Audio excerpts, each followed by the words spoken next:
Pertama, saya mau izin dulu minta maaf ke Otto Hasibuan. Setelah saya pikir-pikir, ternyata lawyer Otto Hasibuan ini, Bapak Otto Hasibuan, itu orang baik.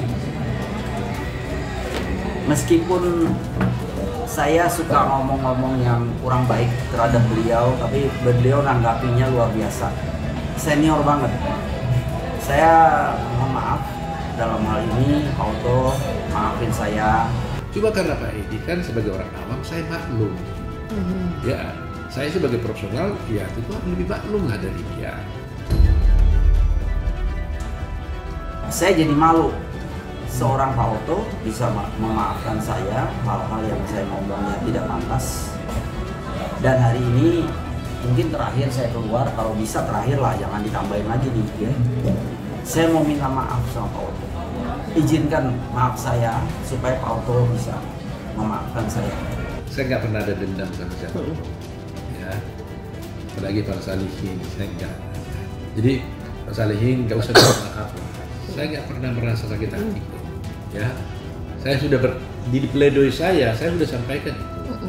Saya katakan di pledoi saya, meskipun Pak Salihin mengata-ngatai saya, menghina saya, bahkan menyebut nama saya Otong gitu, saya katakan saya tidak apa-apa.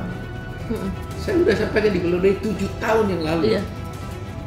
Ya, 7 tahun lalu. Jadi bukan sekarang aja saya bilang begitu. 7 tahun yang lalu pun sudah saya bilang begitu. Tapi sekarang saya baru sadari ternyata Pak Otto itu orangnya baik.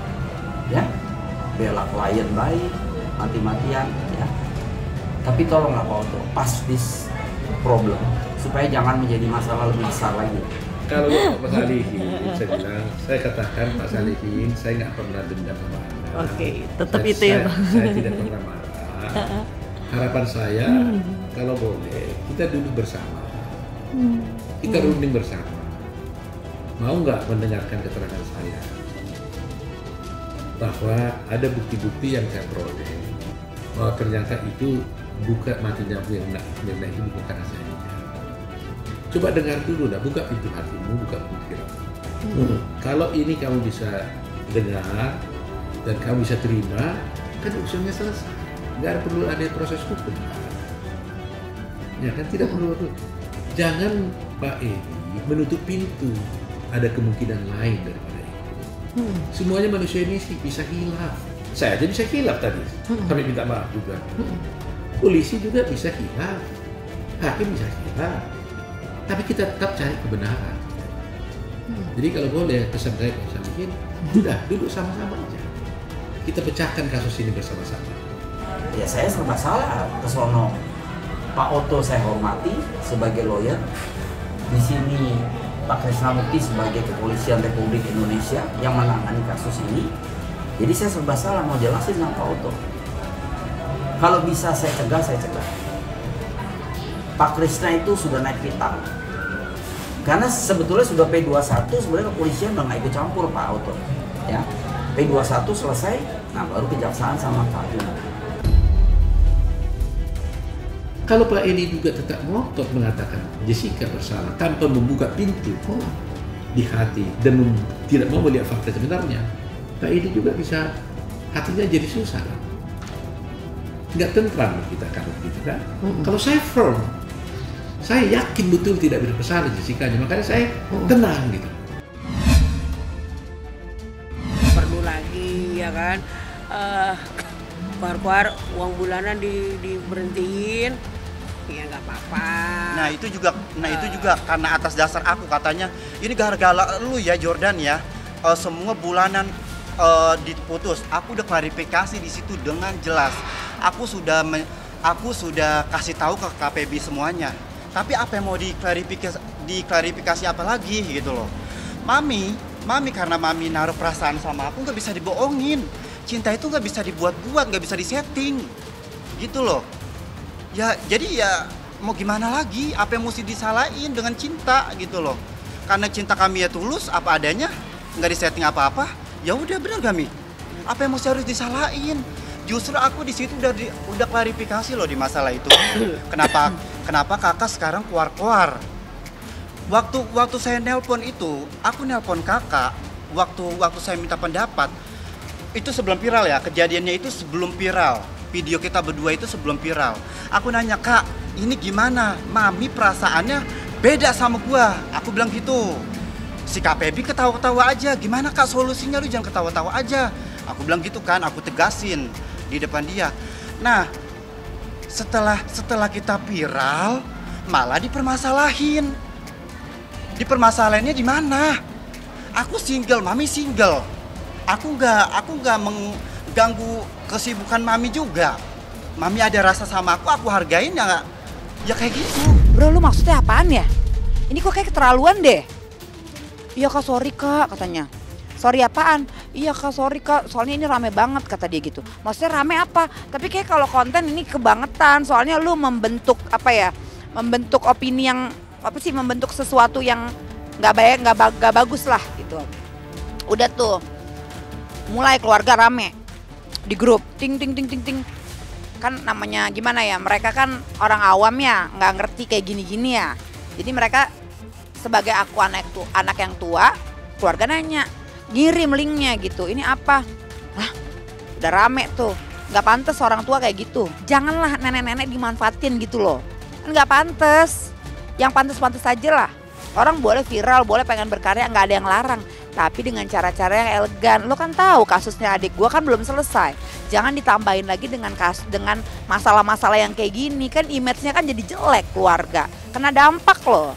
Sampai yang pekerjaan-pekerjaan juga yang tadinya ada kerjasama jadi diputusin gara-gara dampak ini. Nah makanya kenapa kakak sekarang malah keluar-keluar. Kakak sendiri loh yang bilang, ayo Jordan sama-sama kita berjuang demi kesuksesan kita masing-masing. Tapi kenapa sekarang malah kakak keluar-keluar kayak gini? Aku gak ngerti jalan kakak tuh, pemikiran kakak tuh seperti apa. Giliran kita viral, kakak malah jelek-jelekin aku. Malah dibilang pansos lah. Malah aku dibilang kayak gimana lah. Maksud maunya kakak apa? Gitu loh Kak. Yang worth it aja lah Kak. Yang jelas-jelas aja. Kemarin sebelum viral aku minta solusi ke kakak diem aja malah ketawa. Sekarang giliran aku udah viral sama Mami, malah kakak keluar-keluar kayak gitu. Asal kakak tahu ya, Mami itu kesepian. Kesepian setiap hari. Siapa yang nemenin di saat Mami susah? Aku Kak. Aku bolak-balik ke Tangerang, ke Cibubur demi Mami. Karena Mami sayang sama Mami. Peduli. Kesendirian, ya kan? Intinya kesepian sih Mbak. Sepian. Ada yang memperhatikan. Itu aja sih ininya. Ada yang memperhatikan. Ya gimana sih kalau kita apa-apa sendiri gitu. Jadi ya nggak bisa. Saya juga nggak bisa nyalain juga. Aku nolongin Mami ikhlas karena Allah Ta'ala. Nggak ada minta embel-embel apa-apa. Sama sekali nggak ada minta apapun dari Mami. Awalnya itu memang kan mereka Jordan Ali itu kan memang talentnya Mami, terus udah gitu ada kerjasama. Terus juga kita beberapa terakhir waktu ini kita emang beberapa kali sering bersama. Nah terus kedekatannya seperti apa? Sebenarnya kedekatannya adalah sebagai seorang ibu dan anak. Karena kan anak angkat Mami tuh kalau nggak salah cowok ada 5. Nah salah satunya dari 5 itu ya Jordan Ali. Kayak gitu. Aku juga bingung kenapa sampai heboh ini berita di luaran gitu. Kok sampai viral dengan cara yang seperti ini? Nggak nyangka. Awalnya itu kalau boleh jujur, memang waktu awal itu mereka tuh sebatas konten. Mereka bikin konten, terus tiba-tiba kontennya juga viral, kontennya FYP. Nah, dari situ aku tanya sama si Jordan. Loh, aku bilang gini, ini apaan? Aku bilang gitu. Kok kontennya kok agak-agak gimana gitu ya ngelihatnya ya. Udah siap, alhamdulillah, udah tinggal jalan aja sidangnya kan bentar lagi kan. Kami masukkan sama sekali alhamdulillah, setelah saya lebih lega sekarang, sudah mengikuti keinginan suami saya, alhamdulillah enggak. Ya kita tunggu proses sidang aja sih. Sekarang saya fokus adalah persidangan, udah dan mempersiapkan diri, udah siap sebenarnya untuk jadi janda lagi. tidak ada keraguan sama sekali. Sama sekali, insya Allah kalau rezeki itu Allah pasti kasih rezeki buat saya dan buat anak-anak. Jadi semuanya sudah saya siapkan matang-matang. Ya udahlah, tinggal nunggu proses sidang dan ketok palu. Mudah-mudahan doain aja semuanya lancar, biar cepat juga, biar suami saya juga bisa bebas, saya juga bisa menikmati hidup saya sama anak-anak, tidak perlu kepikiran lagi suami di sana di sini kipain. Jadi ya udahlah, biar saya juga lebih tenang. Tidak perlu ada kata rujuknya kalau ada kata. Kalau nggak ketemu sudah 1 bulan. Ya nggak ketemu udah 1 bulan. Ya sejak dia talak saya itu saya nggak ketemu. Cuma kalau nggak serumah ya dia kan, kita kan memang ngejalanin LDM ya, long distance marriage, jadi ya emang nggak serumah. Kalau bilang konflik nggak ada konflik justru. Kita tidak pernah ada masalah, ada mayem aja rumah tangga. Ya cuman gimana ya? Kalau berantem biasanya wajar lah. Namanya rumah tangga kan gitu. Cuman kalau yang berantem sampai yang bisa berhubungan sama orang ketiga atau apa tuh nggak pernah. Sebenarnya kita lihat udah 5 tahun kan. Kalau aku kan perempuan tiba-tiba diceraikan, suaminya sudah tidak mau sama aku, masa aku harus memaksakan gitu. Ya udahlah gitu. Makanya kalau sekarang sih aku lebih ke lihatnya, mungkin kemarin-kemarin kan aku anak-anak mungkin agak yang, kalau aku sering keluar kota gitu, anak-anak agak yang kurang terperhatikan ya, gitu. Faktornya apa? Kurang perhatikan mungkin. Kalau sekarang aku lebih ngeliatnya, kalau bicara faktor banyak sebenarnya. Susah, makanya sekarang aku ambil hikmahnya aja. Mungkin dengan kejadian ini ya aku bisa lebih banyak waktu lagi buat anak-anak, terutama buat Kisha sama Syakina, Nasya dan Miro gitu. Pas Syakina kan sekarang memang lagi mau merintis karir, ikutin jejak kakaknya, jadi aku lebih fokus ngurusin Syakina aja. Sudah nggak ada jalan keluar. Jadi ketika waktu ditelepon pun aku cuma pengen tahu aja supaya dengan curhatan dia sebagai sesama laki-laki aja. Setelah itu ya udah aku bilang, ya udah kalau emang papa mikir seperti itu ya silakan ambil. Jangan sampai nanti dilanjut malah makin parah hubungannya. Kasihan kalian berdua, aku bilang sih gitu. Kasihan berdua. Karena kalau dilanjut nih ternyata malah bikin bunda sama papa makin capek, kan makin gak enak juga. Jadi jangan lupa untuk subscribe Cumi Cumi. Ditekan ya tombol lonceng merahnya.